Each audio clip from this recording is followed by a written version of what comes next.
Hello, welcome to education hub. আমি তোমাদের জন্য class 10th power sharing from political science SST first chapter, যেটা কিনা তোমাদের প্রথমেই পড়ানো হবে, সেটার সম্পর্কে একটা ছোট্ট করে জিস্ট তোমাদের বুঝিয়ে দিচ্ছি, যাতে কিনা তোমরা চ্যাপ্টারটা যখন রিড করবে সেই জিস্টের সাথে একটা কানেক্ট করতে পারো। এবং এই জিস্টটা জানা থাকলে তোমরা বুঝবে যে চ্যাপ্টারটা কি বিষয় রয়েছে। তো প্রথমেই দেখবে যে চ্যাপ্টারটার মধ্যে দুটো দেশ নিয়ে বলা আছে, একটা কম্পারেটিভ স্টাডি রয়েছে, একটা হচ্ছে বেলজিয়াম স্টাডি আর একটা হচ্ছে শ্রীলঙ্কা স্টাডি। ঠিক আছে, তো দুটোর মধ্যে দেখতে পাবে যে বেলজিয়ামের মধ্যে এথনিক কম্পোজিশন একটা দেখানো হবে, যে ওখানে ডাচ এবং ফ্রেঞ্চরা কিভাবে ডিভাইডেড ছিল, আর শ্রীলঙ্কায় দেখতে পাবে যে কিভাবে তারা তামিল আর সিনহালিসরা ডিভাইডেড ছিল, যে কত ভাগ তামিল কত ভাগ সিনহালিস এভাবে রয়েছে। তো বেলজিয়ামের গল্পটা এরকম যে সম্পূর্ণ দেশে দেখা যাচ্ছে যে ডাচ কমিউনিটিটা বেশি, ওয়াইরাস ফ্রেঞ্চ হচ্ছে কম। আর ওদের যে ক্যাপিটাল সিটি ব্রুসেলস, তাতে দেখা যাচ্ছে যে ফ্রেঞ্চটা বেশি, ফ্রেঞ্চ যারা ফ্রান্স ভাষা বা ফ্রেঞ্চ ভাষায় কথা বলে তারা বেশি, আর ডাচ স্পিকিং পিপলরা হচ্ছে কম। তো এরকম একটা কনফ্লিক্টিং সিচুয়েশন ছিল।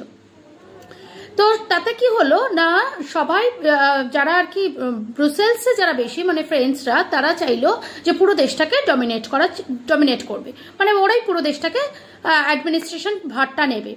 আর ডাচরা যেহেতু রেস্ট অফ দ্য কান্ট্রিতে বেশি, তারা চাইছিল যে পুরো দেশটাকে ওরাই ডমিনেট করবে। এইভাবে একটা কনফ্লিক্ট তৈরি হবে বা একটা টেনশন ক্রিয়েট হবে। ওয়াইরাস ইন শ্রীলঙ্কা, সেখানেও সেই একই গল্প, সেখানেও হচ্ছে তামিলস এবং সিনহালিসদের মধ্যে একটা টাসেল চলবে। সেখানে দেখাবে সিনহালিসরা যেহেতু সংখ্যায় বেশি, তাই জন্য ওরা পুরো দেশটাকে চালনা করার চেষ্টা করবে। ওরা যে মেজারগুলো নেবে, যে নিয়মগুলো চালু করবে, যেটাকে নাম দেবে মেজরিটারিয়ানিজম, সেটার মিনিংটা হচ্ছে যে যারা মেজরিটি কমিউনিটি তারাই পুরো দেশটাকে পুরো ডমিনেট করবে, অ্যাডমিনিস্ট্রেশন করবে, তাদের কথা মতোই চলতে হবে। তো এইরকম একটা টাসেল সেখানেও দেখা দিল।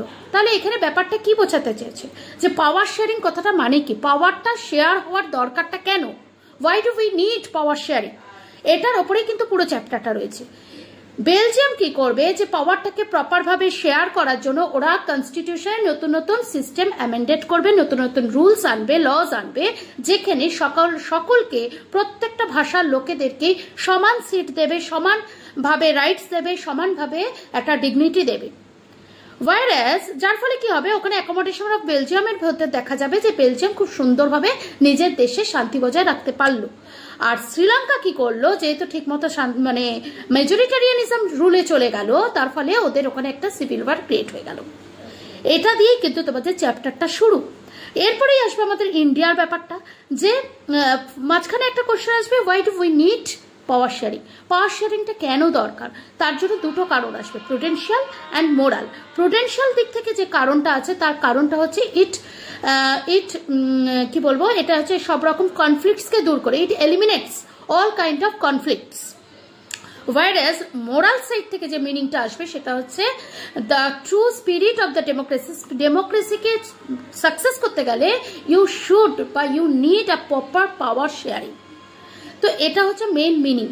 তো এখানেই শেষ নয়, তারপরে রয়েছে ইন্ডিয়াতে কিরকম ভাবে পাওয়ার শেয়ারিং রয়েছে, সেখানে হরাইজন্টাল পড়বে, ভার্টিক্যাল পাওয়ার শেয়ারিং পড়বে, এবং যারা আর কি